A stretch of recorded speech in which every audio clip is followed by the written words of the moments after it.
আসসালামু আলাইকুম প্রিয় দেশবাসী এবং প্রবাসের সকল ভাই বোনদেরকে জানাই আমার আন্তরিক শুভেচ্ছা এবং অভিনন্দন। সকলের সুস্থতা কামনা করছি। একই সাথে সাথে আমি এনসিবির বর্তমান নয়া রাজনৈতিক দলের উদ্দেশ্যে কিছু কথা বলতে চাই। এই ছাত্র জনতা আন্দোলনে, বৈষম্য বিরোধী আন্দোলনে ভাই আপনারা শুধু এই কয়েকদিন আছেন না, তারা বাইরের নাই। বাংলাদেশের দল মত নির্বিশেষে সকল জনগণে এই আন্দোলনের সাথে একত্রতা প্রকাশ করছে। কিন্তু ভাই 8 মাস যাইতে না যাইতে আপনারা নয়া দল করছেন, বেশ ভালো কথা। আমরাও চাই নতুন নেতৃত্ব আসুক। আমি তো আপনাদেরকে জীবনে ভোট দেবই না, কিন্তু আমিও চাই যে বাংলাদেশে নতুন নেতৃত্ব আসুক।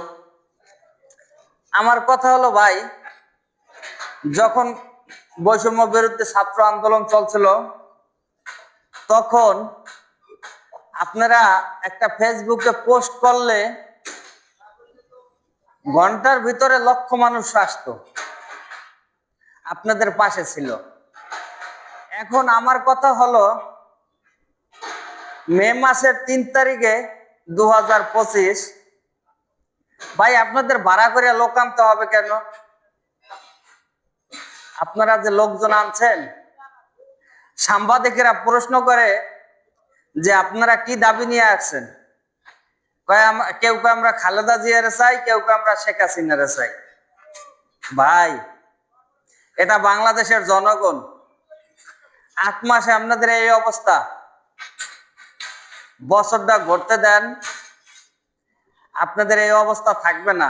তখন আপনারা এই যে রাজনীতির মাঠে আসতে হইলে আপনার বউ, মাইয়া, পোলা, বাপ মা এটি নিয়ে আসতে হবে।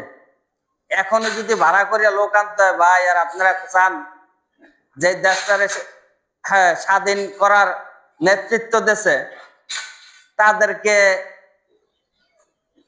দুনিয়া থেকে চিরতরে বিদায় করতে চান ভাই। আওয়ামী লীগের লোকজন এইতে নামে নাই, আন্দোলনে নামে নাই। আর আপনারা এখন ওই যে ময়মুরব্বীর আগে কথা বলতো, যেইটা লঙ্কায় যায় সেইটাই বলে সাধু হয়। আসলে কথাটা বাস্তব। আপনারা একলা আন্দোলন করেন নাই, সেই সাথে সাথে বাংলাদেশের সকল জনগণই ছিল। কিন্তু আমি ছোটখাটো একটা মানুষ হিসাবে আমি আপনাদের ভবিষ্যৎ অন্ধকার দেখতে পাচ্ছি। এখন আপনারা ওই যে গার জোরে কয়েন না, গোয়া দিয়ে পাহাড় ঠেলে, আপনারা ওই পাহাড় ঠেলায় আছেন এখন ভাই।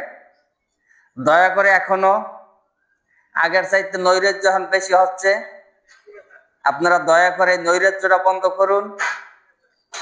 যেই শিক্ষক বাবার পরে আল্লাহ হচ্ছে সৃষ্টিকর্তা, সৃষ্টিকর্তার পরে বাবা মা, বাবা মার পরে শিক্ষক, স্বার্থের জন্য ছাত্র দিয়েও শিক্ষকের অপমান করান। আমার 37-38 বছর বয়সে আমার জীবনে কখনো এরকমের চোখে পড়ে নাই।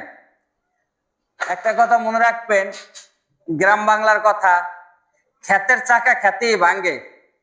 ভাই আপনাদেরকে মাটি ভাঙবে, মনে রাখবেন কথাটা।